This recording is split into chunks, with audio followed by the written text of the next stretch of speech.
My mother-in-law, she had some news about an illness that she has, and it's terminal.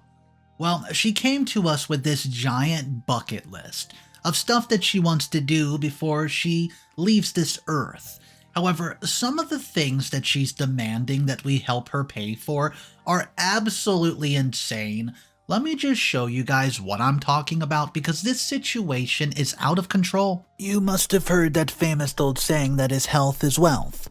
But what if people don't value the former and end up valuing the latter? How are we supposed to deal with such people? Please, convince me, but before that, here's the context of the situation. Hi, I'm Lena. I'm a microbiologist, so my daily routine is to keep staring at bacteria samples and submit the reports. I know it sounds pretty boring, right? But I love my job, even though it becomes tiring sometimes. Challenges do motivate me, so I always tend to find something interesting at the end of the day. Such things make me ambitious towards my job, and I've always just been striving to aspire better and make people's lives even easier. Even though my personal life is getting more difficult with each passing day. But before I introduce you all to those difficulties, let me begin with the happy part, where every moment felt like a blessing. I was in university last year and have enjoyed my college life, just like every typical teenager. Even though we had back-to-back assignments and lab backed up as well, we still managed to steal some moments of our lives to have fun. Like skipping lectures, late-night parties, etc. I went really crazy sometimes. Once we had a birthday for my roommate and had an exam the next day, and by midnight we were so drunk at the club, we forgot we had an exam. Well, I guess you could say the realization hit us at 6 a.m. in the morning. We just dragged ourselves to the exam just to attend it.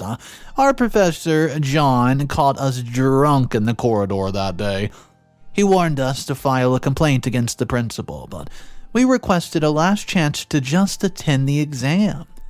He knew that we were notorious, but he was also aware of our performance in practicals, which, was impressive, and gave us the last warning we asked for.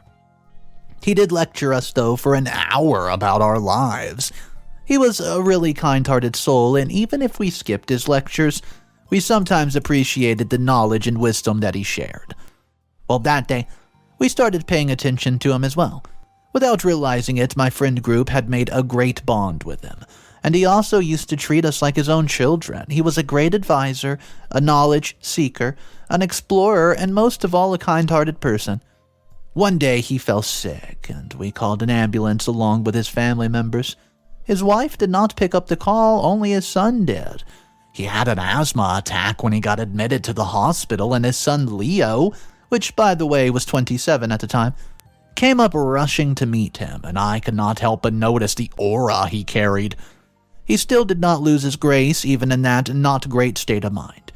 If you would ask what it meant to fall at first sight, it was the moment for me. I could not talk much, but my friends were of great help to comfort and console him about his dad's condition. After some time, the doctor gave us permission to meet him, and suddenly realized that the professor's wife had not contacted him back. Well, I felt sorry for him because it was weird how such a genuine person could get such a mean spouse. Well, Professor thanked us for being there with him and introduced me to his son as his prodigy student. I could not stop blushing.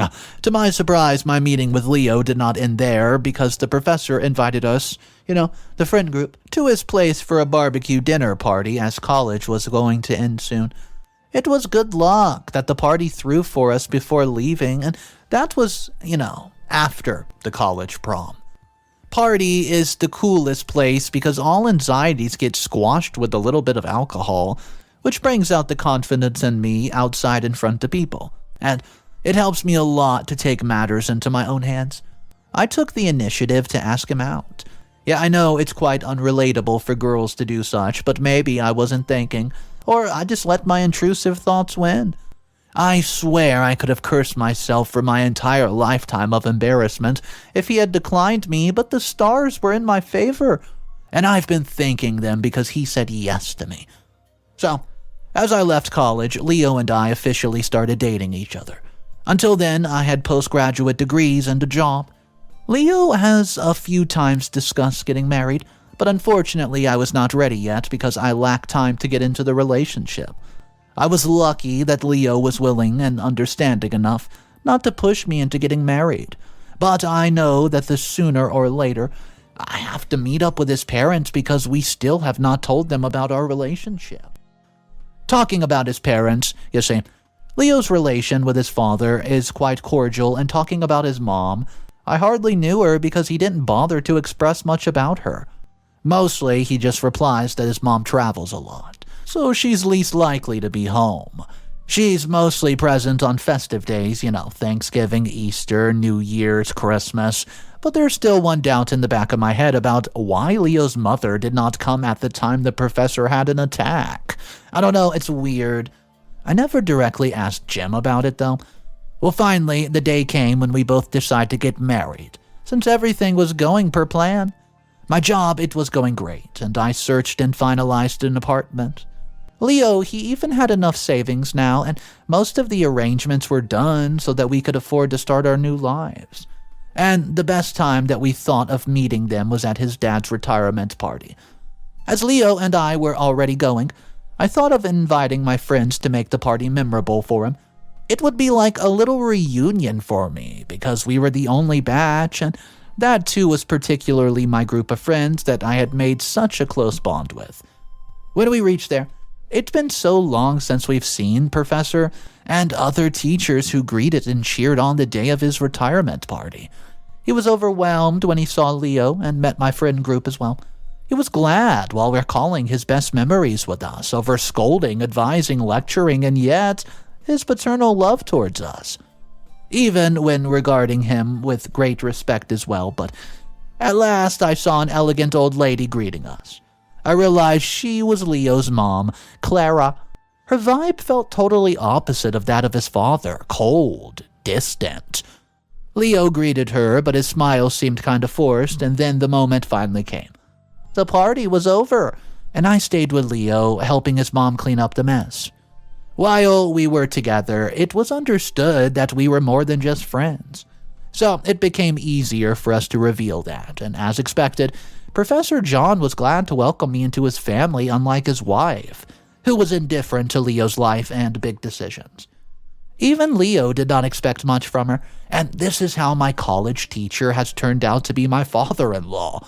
I'm glad I had such a blessing in life. Well, seeing their reactions, we had absolutely no such issues with keeping all our plans on track, fixing our budget for marriage, home loans, and other important tasks that we lined up, and thinking of tricking them one by one. And once I got married and Leo's home loan was approved, I thought everything was going as expected, but my plans were hit by a sudden halt because of Clara. It all started when, after our marriage, it was our first Christmas and John had a little fever. Though he was fine, Clara left for her trip to see some African wildlife, and Leo was not feeling good about leaving his father alone this season. So I offered to invite him for Christmas and spend some time with us. Most of the time, John was alone because Clara was a freedom-loving person who simply could not stay in any place for long. Hence, she was constantly traveling with her own peers. According to her peers, she was really caring, but that was very unlikely because she had hardly been around them or checked on Leo or his dad.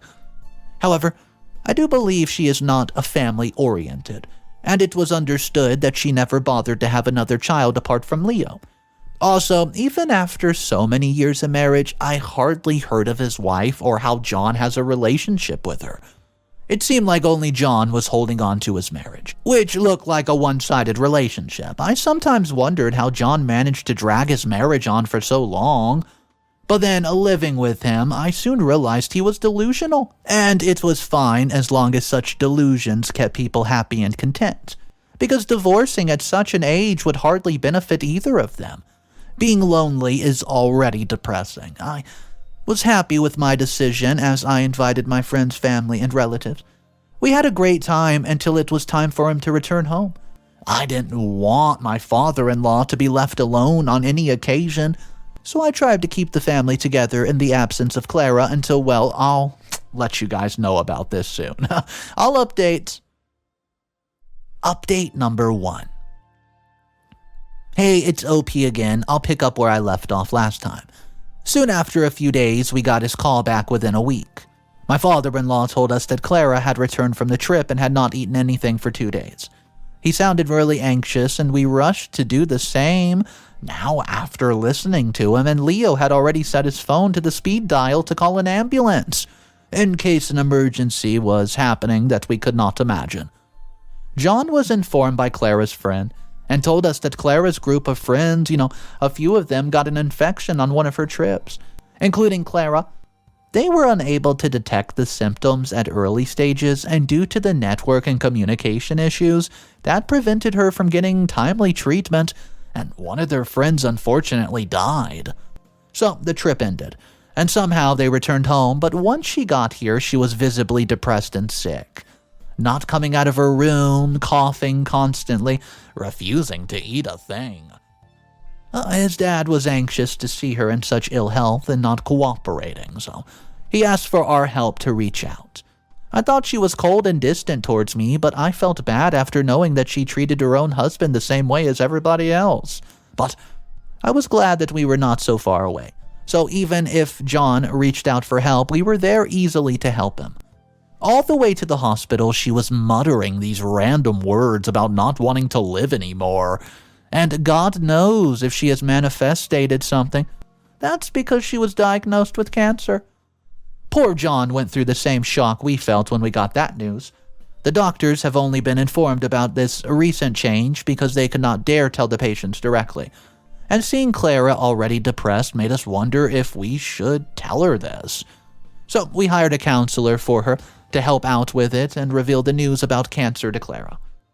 Leo took her appointment, and they recommended she get therapy and counseling on a regular basis, and scheduled her next appointment, but it was strictly advised by the doctor not to leave the patient alone, especially now.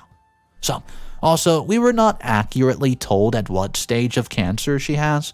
They said it would take some more tests to clarify and see it officially. Well, that day, we took Clara to our place along with my father-in-law, but we were confused about her next appointment in the upcoming weeks. By that time, I realized it's too far for us to go to the hospital. And returning from there turned out to be really, really difficult for us because it made me realize that instead, we should start living near them because though their place was expensive, we could travel to them on a regular basis and even offer them company, as doctors have cautioned us against leaving her alone. Dad could not clearly be nursed to health because of his own old age and illness, though. He's doing more than he could, obviously. We can't leave him alone with Clara, who's already depressed and could make others fall into her sadness and grief. So, anyways, guys, it was better just to rent. At least it would save time for traveling, if not the money, because that was about to be spent on travel rather than paying a higher rent. So, we moved, but we still continued with our home loans and hope that soon, when everything goes well, we're just going to return here. But ever since we took our new apartment, my dreams seemed far-fetched.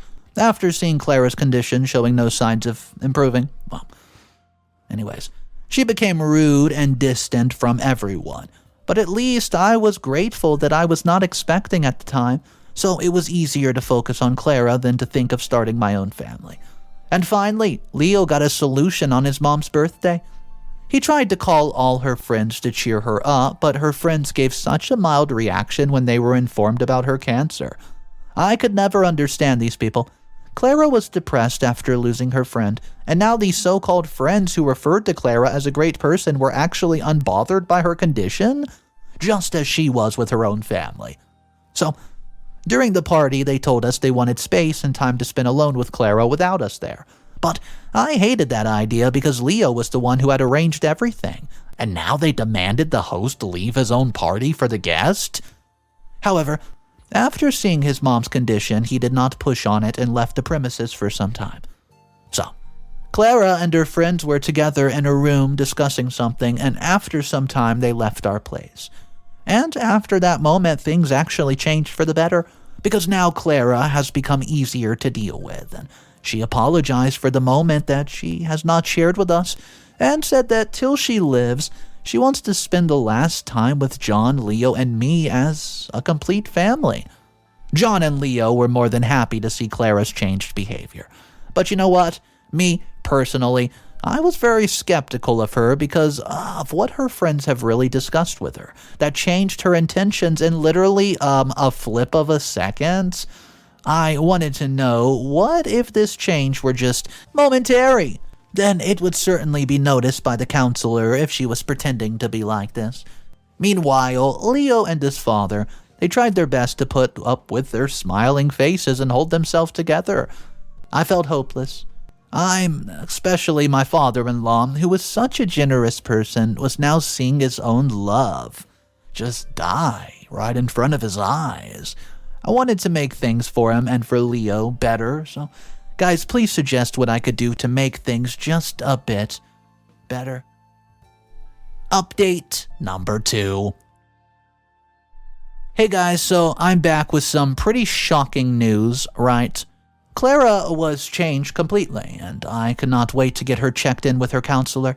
One morning, she called all of us and tried to share her feelings.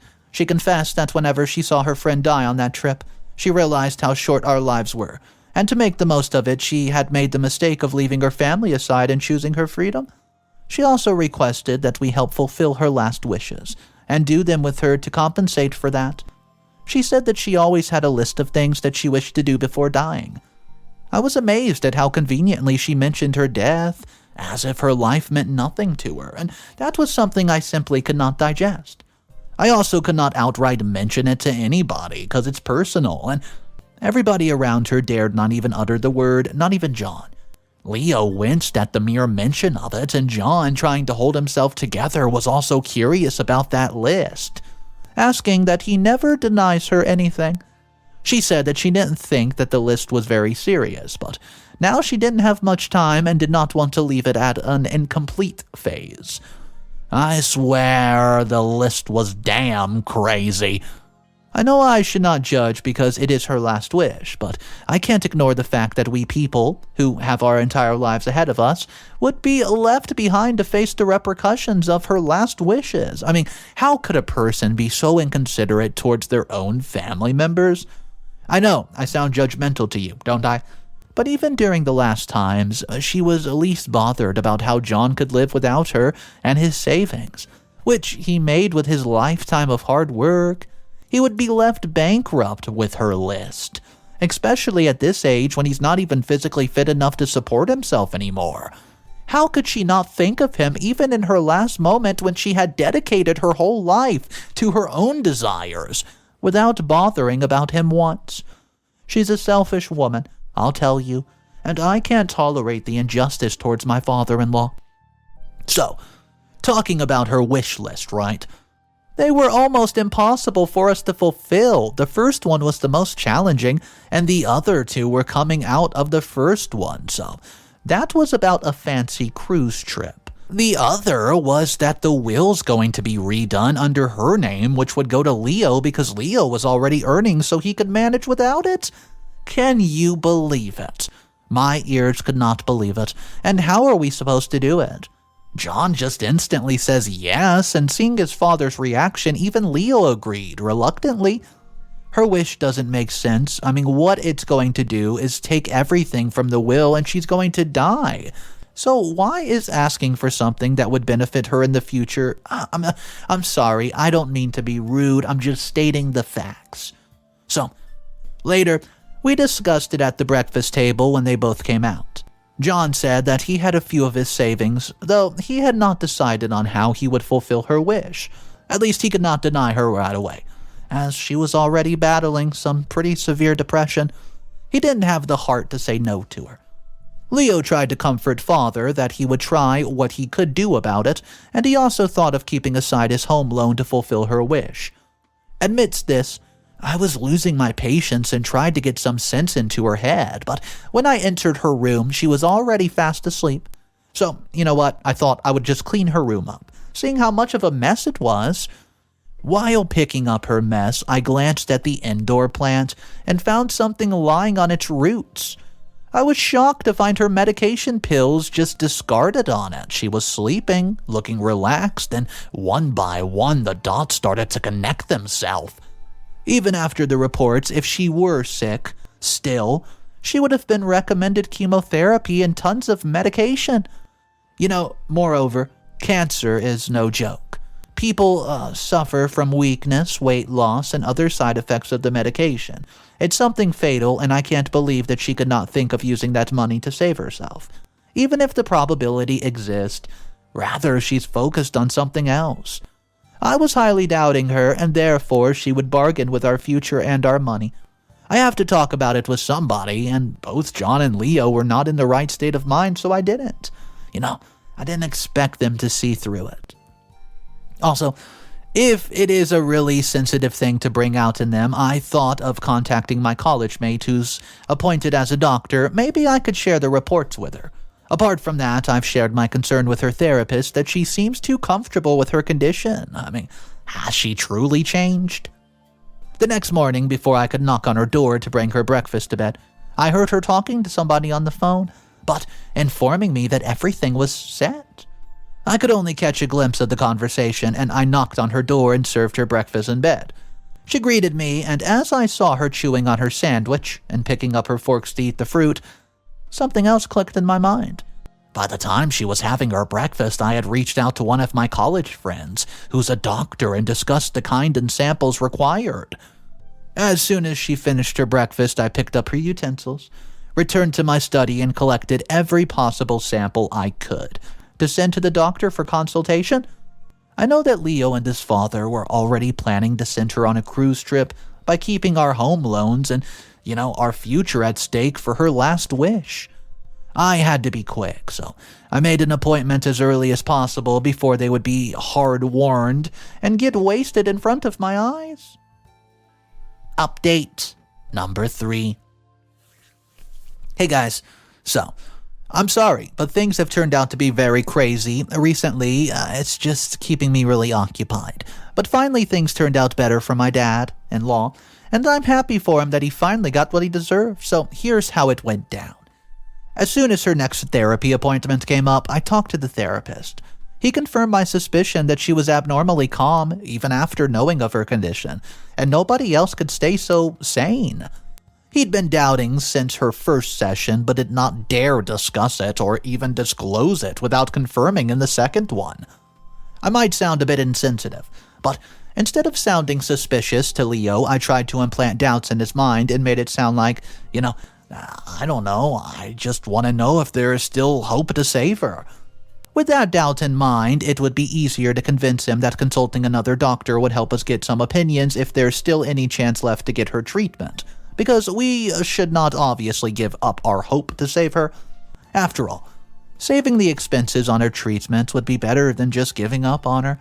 And if it's the first stage of cancer, people still undergo chemotherapy. But all I wanted was for her to know that the truth will be revealed. However, after getting the doctor's doubtful reports from the samples I submitted, I tried talking this out with Leo. He was shocked to find out the truth. That person who was the doctor was none other than John's student, and I knew his credibility, so Leo and I reached the hospital, and the therapist siding with us helped us seek the truth from the doctor who diagnosed her cancer. We showed him these reports and questioned him. His expression clearly confirmed everything, and he confirmed that he was paid by Carol, one of Clara's friends, to declare her cancerous. He did so, as he was told, because he was dating Carol's daughter, who is a patient, by the way. After finding out about their affair, she opposed their relationship and started threatening him that she would sue him in the case of harassment. Instead of getting his license canceled, he did as he was told. He took extra time to submit the reports because he needed to forge them. He pleaded with Carol, and well, you know what? She was blackmailing him. I didn't want to worry about how to deal with the doctor, so I let my father-in-law decide for himself. I told him to confront this truth in front of John, and he did exactly what he was told. He was hurt and furious and wanted to confront Clara, but he also did not leave the doctor. He told him to keep his mouth shut to avoid spoiling our plans. But the main show was still remaining. Leo's dad has already decided to get rid of her, but by the time he could say anything, I told him to hold on till another doctor arrives, since she doesn't know our motives, so it would be best if she would confess that herself. And thankfully, the doctor arrived on time, and John was more than happy to see him because he used to be his old patient. We told John about our plans and brought the doctor to introduce him to Clara. He told her that he had great news because the cancer was detected, and now it's not in the last stage. He tried to sound thrilled that they could still save her, and the doctor came up with an injection, asking Clara to take her blood samples. Clara already feared needles, and she got oh so scared at the sight of them. Losing patience, I held her arm, and the doctor came up with the biggest needle injection, held it right close to her. She screamed and requested to leave her alone. She had no such thing as cancer. Even her friends confirmed the same, knowing Clara was getting caught. They excused themselves to make their exit. John pretended to be shocked and refused to believe her, but she stressed the fact that she had no such thing as cancer. It was just part of the act. She confessed that she never loved him or Leo. She only loved to travel and be with her friends. After seeing her friend die, they were scared of wasting their lives like her, and she hit the FOMO, fear of missing out, and knew that she would waste another few years of life to convince John to give away every bit of his life savings to buy the villa that she always aspired to have, or go on a cruise trip because John doesn't like his money to be spent on things he considered wasteful. So they thought of making an excuse for suffering from cancer to extract all the money quickly. She starts crying and apologizes to John, saying that she would die if her wish were not fulfilled, and after all, what was going to happen with the money that he had when Leo was already earning? She wanted it all for herself. My phone's been beeping with a reminder of the deadline to pay for my home loans, and Leo and I convinced him that this proof should be enough to rewrite his will. John, who finally listened to the truth, overcame his lifelong delusion and agreed with mine and Leo's request to write the will in their names and announced his decision to be final. Well, his marriage was officially over, which he held on to for many, many years, and he wanted to sue her, but Leo tried to stop him, so he kicked her out of his home along with all of her crap. Her friends were right there to witness the scene and refuse Clara any help. They said that, well, we don't have any space in our home. It seemed like Clara's friends actually turned out to be just like Clara herself. Top comments from the final updates. Comment number 1 says this. Well, now we can safely conclude that your mother-in-law is actually sick in her head to carry out such a pathetic act. She should be sued instead, but as you said, your father-in-law was a really kind person because he just let her be at a shelter home or whatever. I feel bad for your family who have to bear with her for so long. We pray for your father-in-law's good health and long life. He finally got good riddance from her. Comment number 2. OP, your mother-in-law was sick. You should have kept her admitted to the hospital to get her therapy, but you have just made fun of her even if the truth was revealed. I mean, you should let your father-in-law deal with her instead of making a whole scene out of it. And you were no good because you convinced him to rewrite his will and keep her suffering when she herself is not in a condition to support herself anymore. You're no better than your mother-in-law herself. Well, a lot of people were in agreement with comment number 1, which was basically just saying, hey, it's safe to say your mother-in-law is actually sick in the head to carry out something so pathetic and pretend to have something as horrible as cancer just to try to get back at the family, to get as much out of them as you can. Sympathy, money, just attention, really. But I will say a lot of the commenters also were agreeing with the second comment, which I don't agree with. Basically, they were saying, OP, your mother-in-law was sick, you should have kept her admitted to the hospital or to get her therapy. But you have just made fun of her, or even if the truth was revealed, you should let your father-in-law deal with her instead of making a whole scene out of it. I don't know if OP was making a scene out of it, but I want to know what you guys thought, and what do you think about comment number 2 and the perspective from that commenter? Let's talk about it down below in our comment section, guys. Thank you for joining me today. If you guys are new to the channel, my name's Mr. Reddito. I narrate stories like this every single day, and if you guys want to be a part of these daily drama readings, the best way is just to subscribe to the channel. Also, check out my other 2 channels if you just can't get enough stories.